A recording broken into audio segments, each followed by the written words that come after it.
台上跪着的那个男人，还有他旁边跪着的那个女人，你好好的看看他们，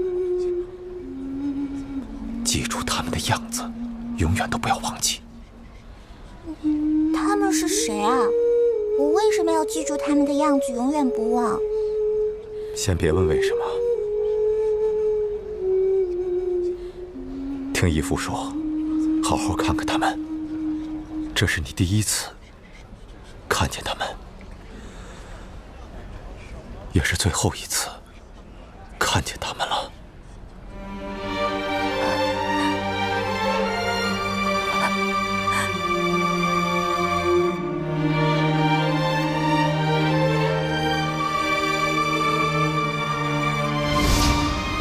看这孩子这么爱笑，要不朕就给他起名叫做易欢。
把他拿下！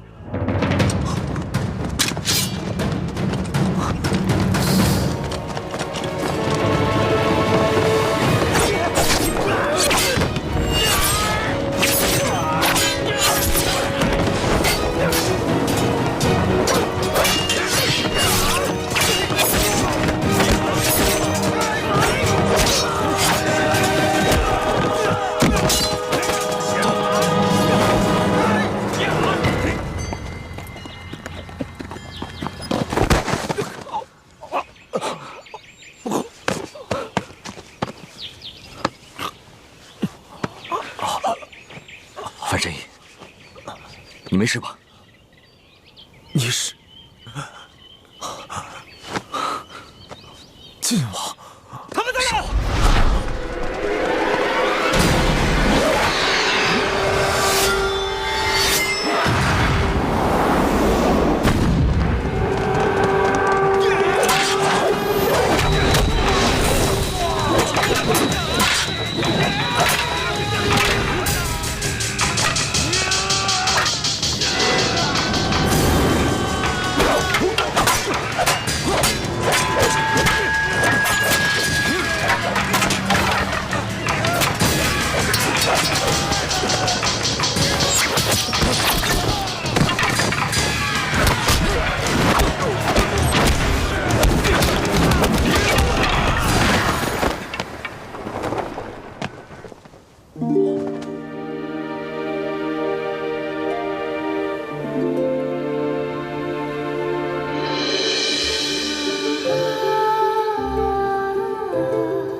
平身，谢太子。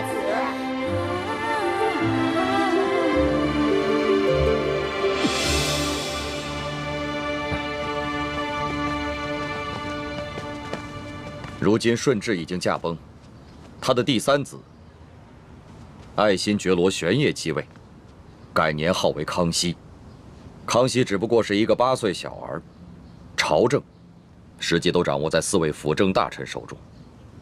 这4位辅政大臣，他们分事而立，互相内斗，而吴三桂又与他们分庭抗礼，所以，我们将来还是有机会能够找到复国的契机的。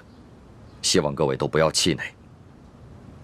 那我就宣布一个先帝遗诏：为太子跟我女儿奕欢定亲。以后我大明皇室的血脉，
进行严格的培训。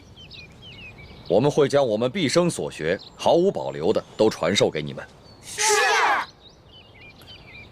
那我们以后是不是不能玩了？不能说话。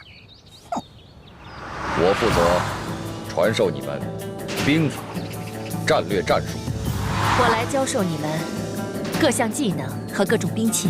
我负责教你们医术，还有读古之术。我负责教你们四书五经、琴棋书画乃至天文地理。我就负责教会你们易容变声、缩骨异形等各种技艺。我将教你们暗器功夫，以及破解制造各种机关。啊，这么多课程还没学我就晕了。一欢妹妹，你我可是大明最后的希望，我们要加倍努力，给所有的兄弟姐妹们做个榜样。你可再也不能像以前那样贪吃贪玩、偷懒耍滑头了。要你管，你凭什么管我？你是我未来的媳妇，我就有权管你。呸！我长大了才不会嫁给你这么无趣的家伙呢。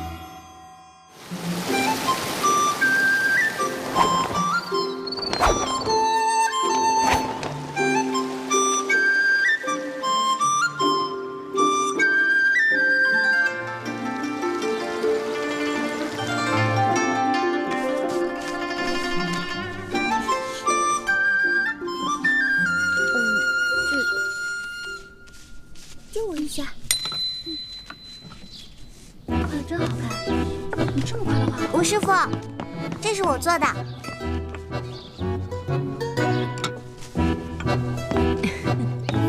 你看到我的东西了吗？那不是你做的面具吗？吴师傅，这张面具是我做的，被一欢偷偷拿了。一欢，他居然偷懒不肯做作业，居然偷了同学的功课来搪塞我。上课的时候，一欢竟然还装病。一欢这孩子呀，比其他的孩子都聪明，只要稍加努力，前途不可估量。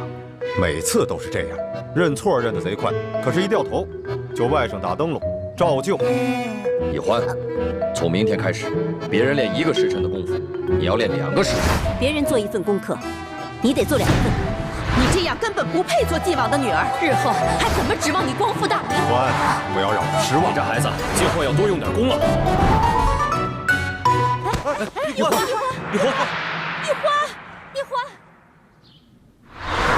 花儿的病有起色吗？花儿这孩子，打从刚出生就掉落在了地上，又在雨水里浸泡了1天，所以才落下了头疼的印记。我已经想尽了办法，只能延缓他的痛苦，却不能根治。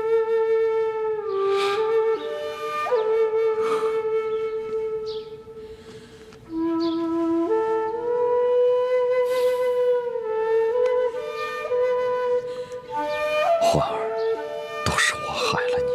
其实欢儿的病也不是不可医治，只是需要找到一种特别的药引。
二师傅，为什么小师妹就不用练？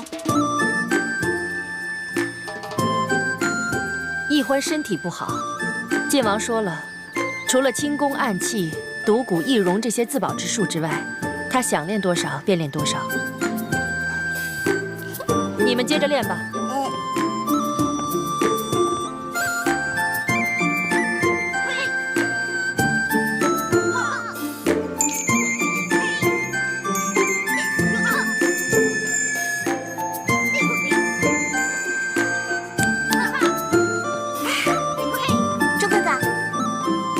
你别捣乱，徐姐姐，把你的手往前伸一点。姐姐你好棒啊！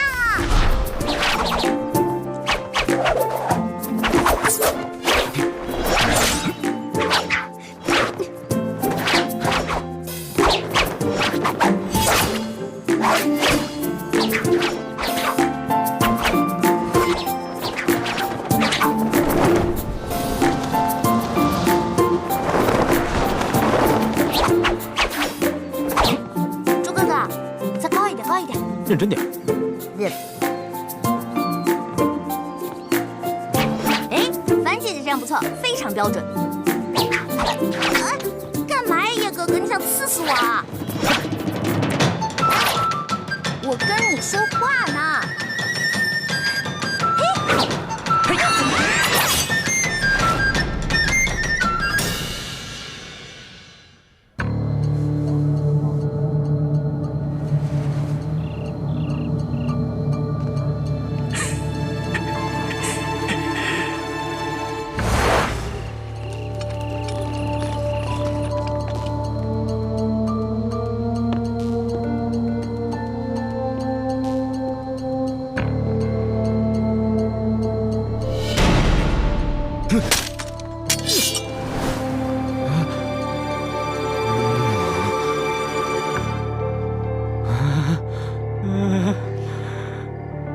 美人87、88、89、90。谁？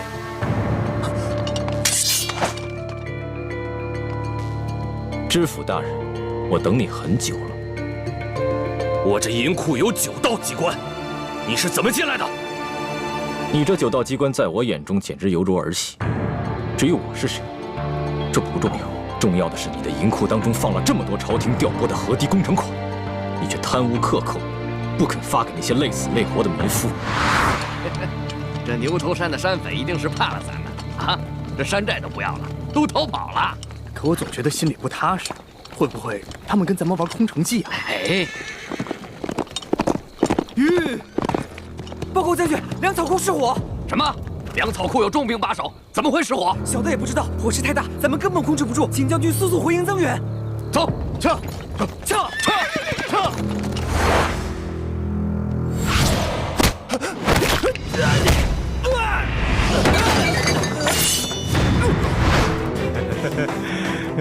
美人，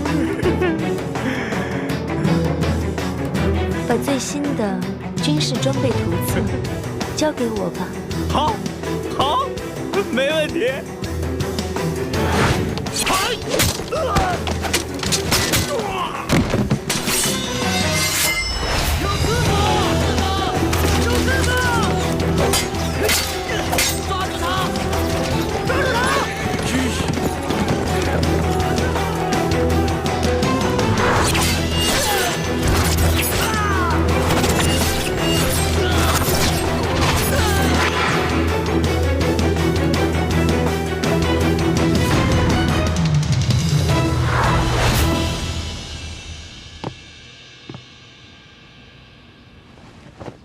诸位师傅，这就是采花淫贼花太岁。这是大清工匠设计的最新军事装备图册。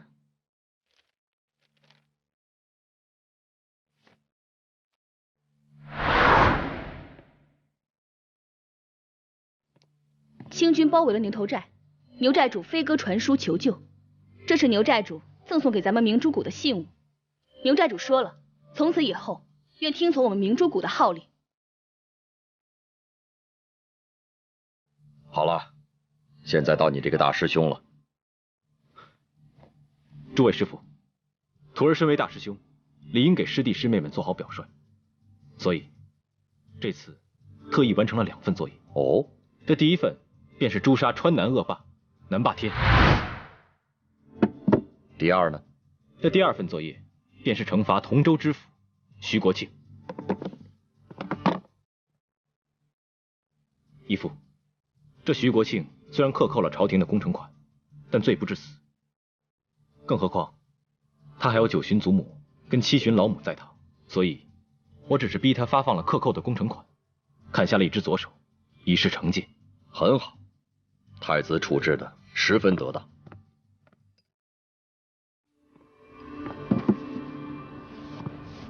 孩子们，你们都通过了各项考核，可以出师了。接下来，我会有非常重要的任务要交给你们。哎，易欢呢？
这是哪儿啊？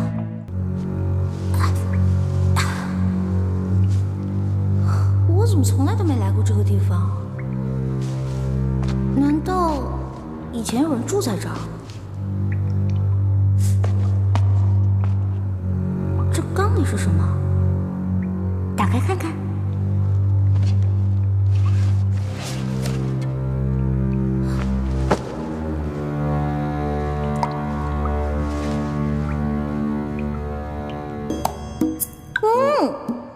原来是野山葡萄酒啊！这还有野山葡萄酒呢。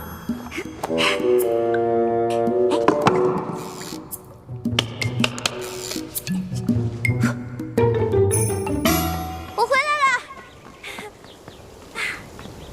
你跑哪儿去了？大伙都快急死了。有什么可着急的？我都这么大个人了，能出什么事儿？爹，你就知道游山玩水，不务正业，你知道吗？你的师哥师姐们都已经通过考核，可以出师了。真的？恭喜各位师哥师姐了。薛姐姐，那你到江湖可什么事儿都得分享妹妹一份，好吃的好喝的都得给我留着，知道吗？没问题。就你那3脚猫的功夫，跟着你师哥师姐们，还不是拖累他们？才不会呢！你也太小气了吧！师哥师姐才不会呢，他们会有福同享，有难独当的，是不是？大不了他们打劫，我站岗；他们吃肉，我喝汤嘛。就知道油嘴滑舌，懒得理你。马上跟我回去，过一个时辰，面壁思过。跪就跪。走了。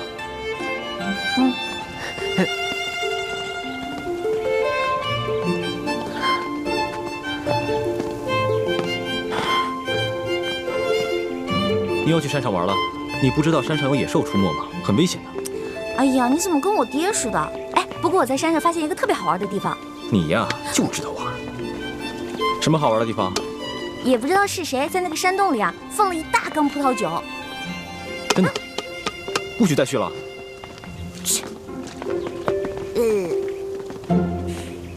徒儿参见各位师傅。你们听着，出师之后，我要你们完成的第一个重要任务，就是寻找当年崇祯皇帝留下来的一个铜匣。这个铜匣关系到我们联盟的一个绝顶机密。本来这个机密只有我一个人知道，但是现在是时候把它说出来了。你们一定要切记，每个人都要守口如瓶。徒儿明白。徒儿明白。当年崇祯皇帝自尽前几年，他就预感到大事不妙，所以提前做了准备。他把皇宫中还有国库中所有的金银财宝全都集中起来，命心腹之人藏在一个隐秘的地点，并制造了一张藏宝图。藏宝图？那我们找到了，是不是就发财啦？除了这些用以光复大明的财宝，崇祯皇帝还秘密筹建了3个基地。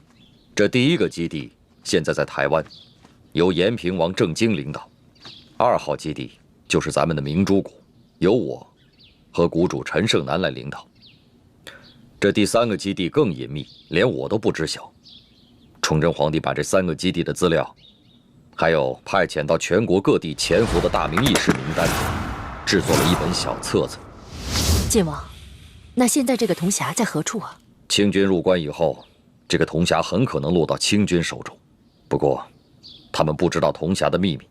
当年崇祯皇帝集结了大明王朝所有能工巧匠，为这个铜匣制造了3道机关。要想打开铜匣，必须有3把金钥匙同时插入，方能打开。如果金钥匙不齐全，想要强行打开铜匣，就会触动铜匣的机关，那么藏宝图和名册将会被损毁。那这3把金钥匙，这3号金钥匙上面有翡翠饰物，是在台湾延平王郑经手中。这第2号金钥匙上有玛瑙饰物，本来是张献忠所得，后来落到了我的手上。这第1号金钥匙上有白玉饰物，当年由永历帝亲藏。当年我父皇被吴三桂所弑，那1号金钥匙应该落在了吴三桂的手中，只是不知道是否交给了清廷。此番你们出谷，有2项重要任务：第一是想尽一切办法找到铜匣和金钥匙；第2就是联系天下义士，挑起鳌拜跟康熙之间的矛盾，引发清廷内乱。请师傅们放心，徒儿一定尽最大努力，将2项任务一一完成。好，此番你们出谷行动，一切都听太子调遣。太子，你就不要再用真实身份朱慈轩，而是用化名李建清。大家也不要叫他太子，而称他为大师兄，明白吗？记住了。记住了。 2项任务都要先去京城，你们回去收拾一下，明天一早就出发。去京城啊！太好了，从小到大我就知道京城是全国最繁华的地方，带我去吧。你不能去。为什么？你平时不学无术，吊儿郎当的，武功暗器、奇门八卦、18般武艺，样样稀松，所以你继续留下来，跟你的师弟师妹们继续学习练功。这不公平！哎呀，爹，你就让我去吧，我在谷里闷得快要烦死了。我跟猪哥哥、雪姐姐一起完成任务，行不行啊？是啊，大师傅，您就让一欢跟我们一起去吧。是啊，让一欢一起去吧。大师傅，就让小师妹跟我一起走吧。爹，太子，你是这次行动的总负责，那么一欢是留在谷中，还是跟你们出去一同执行任务，都由你来决定。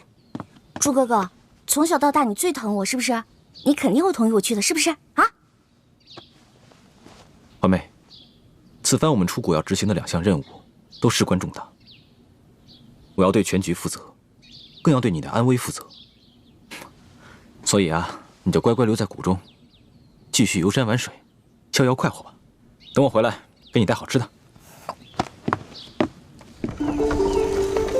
爹及诸位师傅在上，一欢历来胸无大志，唯愿吃遍天下美食，穿遍天下美衣，还有找齐珍贵药材，配出冰肌血肤养颜膏，治好倩影姐姐的脸。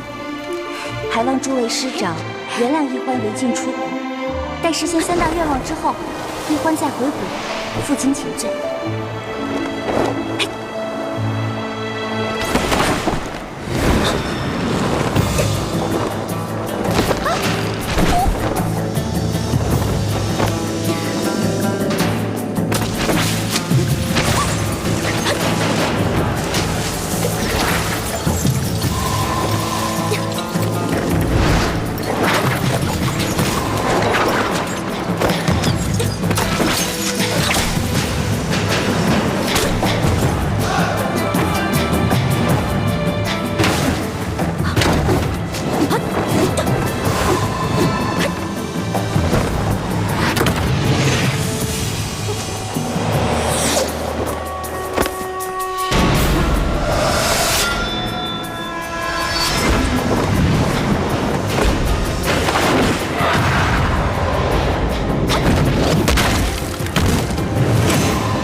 常常夸耀这个机关有多难多难，还不是被我2、3下就搞定了？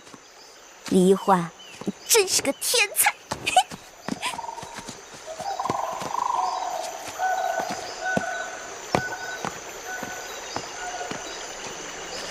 范先生，你立刻飞鸽传书给太子他们，告诉他们，一欢已经出谷，让他们务必保护好一欢。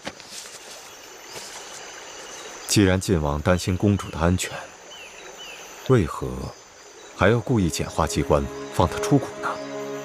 唉，晋王，7年前，当时我逼不得已，就自作主张，就把公主跟你儿子给调包了。7年前，我亲手射杀的女儿，竟然是我大明朝最后一个公主。